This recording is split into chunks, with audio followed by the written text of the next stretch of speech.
Narito po naman ang sulyap sa iba pang mga balita. Pinarangalan ng ilang programa at personalidad ng GMA News and Public Affairs sa 4th Northwest Samar State University Students' Choice Awards for Radio and Television. Kabilang sa mga nagwagi ang Vice President for News Programs at State of the Nation anchor na si Jessica Soho bilang Best Magazine Program Host. Best Magazine Program naman ang Kapuso Mo, Jessica Soho. Kinilala naman ang Wish Ko Lang bilang Best Public Service Program, habang host itong si Vicky Morales nanalo bilang Best Public Service Program.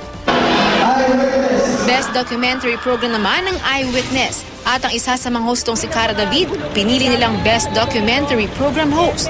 Best News and Public Affairs Program ang 24 Oras. At ang mga host itong si Mike Enriquez at Mel Chanco, kinilala bilang Best News and Public Affairs Male and Female Anchors. Kinilala rin si Enriquez bilang Best Investigative Journalism Program Host para sa Investigador na nagwagi rin bilang Best Investigative Journalism Program. Kinilang naman ang GMA7 bilang Best TV Network with Balanced Programming. Kinilala rin ng ibang entertainment programs ng Kapuso Network. Iniuwi ng Eat Bulaga ang Best Noontime Variety Show Award, habang Best Noontime Variety Show host naman si Bossing Vic Soto. Best Game Show naman ang Family Feud. At si Marian Rivera ginawaran bilang Best Actress in a Primetime teleserye para sa Amaya.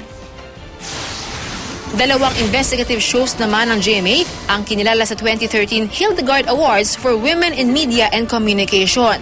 Para sa Broadcast Journalism TV category, nagwagi ang investigative documentaries ng GMA News TV at ang Reporter's Notebook ng GMA7. Ang pinakamasarap na award o pag-recognize yung hindi ka nag-a-apply o hindi mo kailangan ilapit yung sarili mo o yung trabaho mo.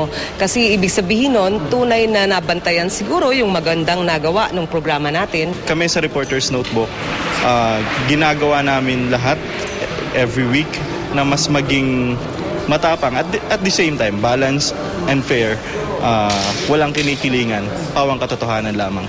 Nagsimula ang Hildegard Awards noong 2007 para kilalanin ang mga kababaihang matagumpay sa larangan ng media at komunikasyon. Kinilala naman ang angking talino ng 8 individual sa 5th Multiple Intelligence Awards. Kabilang sa kanila, si GMA Vice President for Multimedia at GMA News Online Editor-in-Chief Howie Severino na pinuri sa kanyang paggamit ng wika o linguistic intelligence. Napakalaking factor ng communication sa lipunan, no? And sometimes, good communications is all you need to solve a problem. It's all you need to help improve society. It's all you need to help improve relationships. Pinarangalan din si Ogie Alcacid para naman sa kanyang musical intelligence.